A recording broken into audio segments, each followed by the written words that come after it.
how do we spice things up? It's a new season. It's the playoffs. How do we do this? And I came up with an idea of a tiers list. And it's not just S tier, A tier, B tier. Oh, no. That's way too easy. I made up my own tiers. And these tiers are in relation to you winning the Super Bowl. I would like for you to keep that in mind as I list off the categories. Category 1, shits and giggles. Category 2, too much dip on your chip. Category 3, we gonna need Jesus. Category 4, you gonna need Jesus. Let's start with shits and giggles, shall we? The Pittsburgh Steelers, you are in the playoffs for shits and giggles. Y'all ready for some reality, Steelers fans? Just making it to the playoffs is the win for y'all. If I told you before the season that your second year first round quarterback was going to get hurt, you're going to get 3 games of Mitch Trubisky. The quarterback that you drafted that first round quarterback to replace is now your best option. And you still get 10 wins and make the playoffs. You'll sign the dotted line before I even mention that you also fired Matt Canada that year. Just accept this win. And don't even worry about the fact your best player is going to miss your playoff game. Just enjoy it. It's going to be in the snow too. Just have fun in your moment. Next, we have the Detroit Lions. You are in the playoffs for shits and giggles. I know the Lions are a high seed. And if a couple things would have went their way during the season, they might have even been the 1 seed. That would not have changed my answer.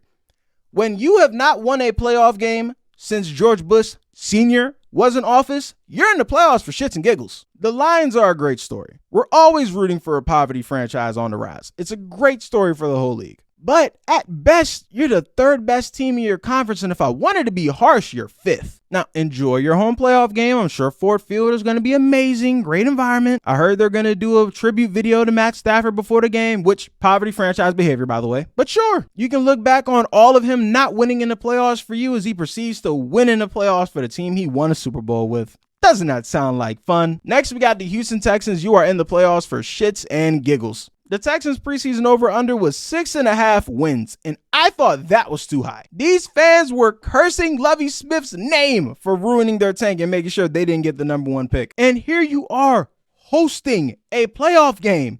You are here for shits and giggles. Nobody, including you, expected to get this far. This is a huge victory already. Winning would just be the icing, gravy, sprinkling, whatever fat person item you want to put on top of this cake. That's what it is. I don't think you're hopeless against the Browns, and honestly, I'm going to pick you to win, but still, shits and giggles. Next, we have the Green Bay Packers, who y'all are ahead of schedule. If you're the Green Bay Packers, your first Hall of Fame quarterback is about to go on trial for robbing poor people in Mississippi. Your second Hall of Fame quarterback is Alex Jones on ESPN. And now your new quarterback threw 30 touchdowns and you're in the playoffs. Jordan Love looked so good this year that every announcer just had to make the Aaron Rodgers connection. They just couldn't help themselves. And it was a pretty rough year for the Matt LaFleur can't coach crowd. In the words of Smart Hulk, I consider this an absolute win. Even if your former head coach and his new QB scores 1,000 on you because your defense coordinator is terrible, just accept it. It's fine. Next, we have the Tampa Bay Buccaneers. You are in the playoffs for shits and giggles. Tom Brady out, Baker Mayfield in. You are 1 game better and you make the playoffs again. You would have drug tested me if I would have told you that's how the season would have went for the Bucs. And now this is everyone's go-to sleeper pick to get an upset in the first round. I'm having a much tougher time seeing that after seeing them only score 9 points against the literal worst team in the league last week, but sure, enjoy the moment. Shits and giggles. Next, we got the too much dip on your chip tier, also known as the too damn hype tier, also known as the calm y'all asses down tier. First, we got the Cleveland Browns. Y'all got too much dip on your chip. I need everyone to calm down. Now I'm going to sound like a hater because y'all always take shit too far. This Joe Flacco run has been adorable. He went straight from the carpool lane and right onto the field, throwing the ball around. Yay, so cute. And now the hype has turned into, what if the Browns win a Super Bowl? We know that Joe Flacco has Super Bowl pedigree. Bruh, I was a junior in high school when Joe Flacco won his Super Bowl. I am 27. Do you know the amount of playoff games that Joe Flacco has won since? One individual playoff game. Just one. And that was in 2015. And y'all want me to believe he's going to win 4 in a row? All on the road? Come on, man. You see, you always take shit too far. Next, we got the Buffalo Bills. You got too much dip on your chip. For 6 weeks, all I've heard, oh, don't let the Bills make the tournament. Nobody wants to see the Bills in the playoffs. And then the winning streak happens and y'all just couldn't help but confirm your bias. You didn't even pay attention to what you were watching. You're hyping up Josh Allen and Joe Brady and blah, blah, blah, blah, blah. Would you like to know what Josh Allen's numbers were during this winning streak? Don't worry, I'm going to tell you. He is 220 yards a game with 5 touchdowns and 5 interceptions. And let's not forget how Josh Allen looked last year in his last playoff game against the Bengals. You don't fire your offensive coordinator and then also win the Super Bowl within the span of 4 months. That's not how this works. There's way too much goddamn dip on your chip. Last in the too much dip on your chip category, the Los Angeles Rams, you got way too much dip on your chip. 2 things can be true. The Rams are the best matchup against the 49ers. Yes, because of Sean McVay versus Shanahan. And the Rams also have no damn shot at making the Super Bowl. The term styles make fights just fly right over y'all heads. If the Rams beat the Niners, all they're doing is making life easier for everybody else. But for a team that we all thought was tanking this year, this is an absolute win. Just take it. They're a little too good for shits and giggles, but still. Next tier, we got the we're gonna need Jesus, which is we could win the Super Bowl. We don't need a miracle from up above to make it work, but we could win the Super Bowl. First up, we got the Miami Dolphins, and Maya Angelou once said, when people show you who they are, believe them the first time. Against playoff teams this year, the Miami Dolphins are 1-5 with a negative 91-point differential. Only the Giants and the Commanders have a worse differential, one of which played 3 different quarterbacks this year, and the other one is firing everyone in the organization from the coach to the ball boy. Tua led the league in passing yards this year, and then with the 2 seed on the line, went out there and didn't even get 175 of them. In order for this team to just make the Super Bowl, you want me to believe that they're going to beat triple the amount of playoff teams that they beat during the regular season, one of which being the defending champion Kansas City Chiefs, in their house, in what I've heard anywhere between 3 and negative 15 degrees. If that doesn't sound like a miracle from Jesus, I don't know what is. Next, the Kansas City Chiefs need Jesus. Guys, there is no switch.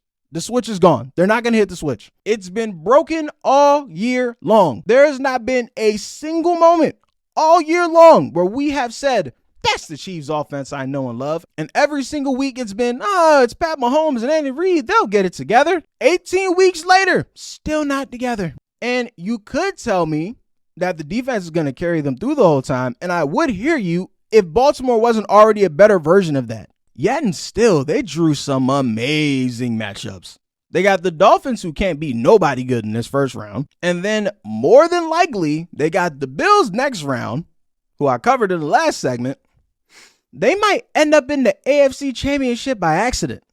And this is where Jesus comes in. Outside of Baltimore, the list of teams that can keep KC from the Super Bowl is maybe 1 or 2 teams long, if I'm being generous.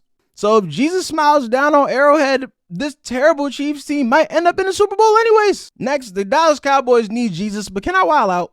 I still believe the Dallas Cowboys can make the Super Bowl. Now, winning it, different story, but I believe they can make it. With this version of Dak Prescott, if the Dallas Cowboys played the 49ers 10 times, I believe they win 3 of them. They just got to pray to Jesus that when they play them next, is going to be one of those 3 times. And one of the ways to guarantee that happen is, as great as Dak Prescott has been this year, and objectively, this has been the best year of his entire career, he has to be even better, like full-blown out-of-body experience, like touched by Jesus and the football gods and the ghost of Roger Staubach's past. If Dallas is in Vegas come February 11th, it'll be because the biggest headline of the playoffs is, are we sure Dak Prescott wasn't the MVP the entire time? Oh, and if the defense can stop somebody from running the ball, that'd be nice too. The Philadelphia Eagles need Jesus. First of all, they need the healing hands of Jesus just for their injury list. Dear God. Devontae Smith is hurt. AJ Brown is hurt. Jalen Hurts broke his finger. DeAndre Swift was hurt last game. So if you're an Eagles fan, you need to gather up all the good karma you can before the next game. Keep your middle fingers to yourselves. Don't cut nobody off in traffic. Help an old lady across the street. Do everything you have to do. Because if these guys aren't even somewhat healthy, all bets are off and you might not even make it out of Tampa.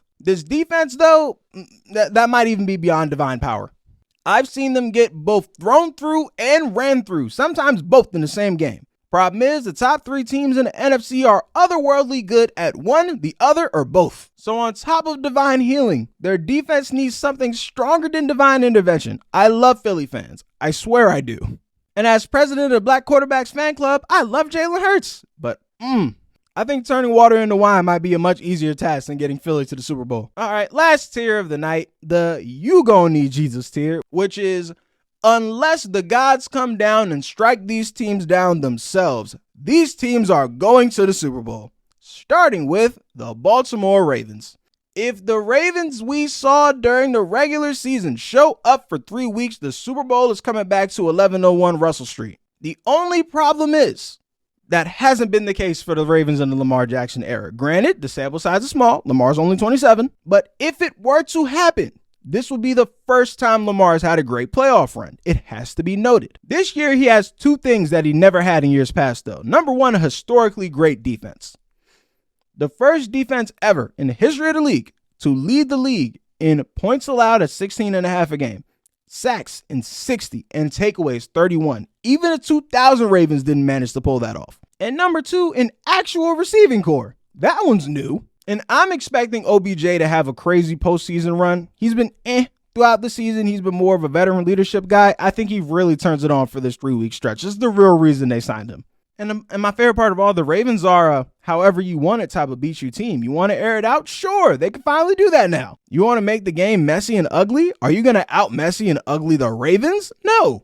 And the icing on the cake, in close games, they have the best closer not named Adam Vinatieri in league history with Justin Tucker. If the Ravens play to their standard, it is going to be a takeover by the dummies in Vegas. If you're not from the DMV area, people in Baltimore call each other dummy as a greeting. I'm not calling people from Baltimore dummy. Just putting you on game. And of course, the San Francisco 49ers. The Niners at full strength might beat the whole NFC by an average of 3 scores. And I feel that way because at full strength, that's what they did during the regular season with every team but the Rams, but McVay, Shanahan, that's a whole thing. I'm not on the, if Brock wouldn't have get hurt, they would have won it all last year. I don't play the if hindsight game when it comes to football. That takes the fun out of everything. However, they made one hell of an argument for it this year. Kyle Shanahan and the Niner gang are rooting for 2 things, even if they won't admit it out loud. Number one, they're rooting for the Ravens to choke some way, somehow on that AFC side because they don't want to see them again after what happened on Christmas. They want 0 parts of the Ravens. And secondly, they are hoping upon hope that the Rams lose week 1 just because they don't want to have to deal with Sean McVay. Those are the actual biggest threats to the Niners this postseason.